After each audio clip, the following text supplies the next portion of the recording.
అందరికీ నమస్తేనుల్లా welcome to సాఫ్ సీదా ముచ్చట. ఉరుకురుకు పోయి ఎల్లకల పడ్డట్టు అయింది బీజేపీ కథ.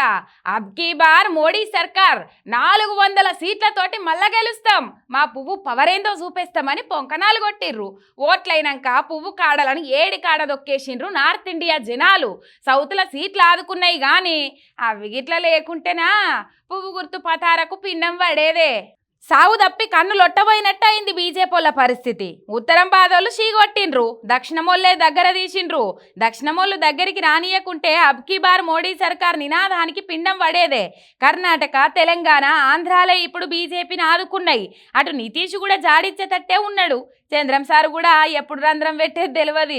కేంద్రంలో అధికారాన్ని ఏర్పాటు చేసే మ్యాజిక్ ఫిగర్ సొంతంగా బీజేపీకి రాలేదు.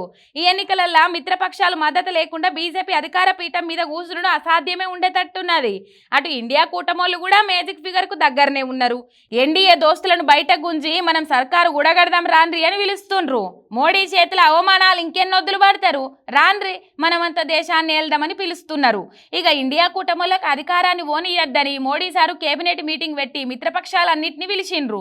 ముఖ్యంగా మోడీ సారు మళ్ళా పీఎం కుర్చీలో కూర్చోవాలంటే ఇక్కడ ఆంధ్రాల చంద్రం సారు, బీహార్లో నితీష్ కుమార్ మద్దతు తప్పనిసరి అయిపోయింది. చంద్రం సారు మోడీతోటే నడుస్తా అన్నాడు కానీ నితీషే జర అనుమానం ఉన్నది. ఎందుకంటే ఇండియా కూటమి పొత్తులున్న ఆర్జేడీ లీడర్ తేజస్వి యాదవ్ తోటి ఒకటే విమానంలో ఢిల్లీకి పోవడే నితీష్ మీద అనుమానం వచ్చేటట్టు చేస్తున్నది.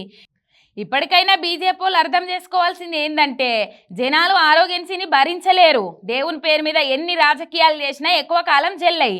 అణిచివేతను చీత్కరించుకుంటారని ఆంధ్ర ఫలితాలను, అట్లనే కేంద్రంలో బీజేపీలకు వచ్చిన ఫలితాలను చూస్తే ఎరకైతుంది ఎవ్వరికైనా.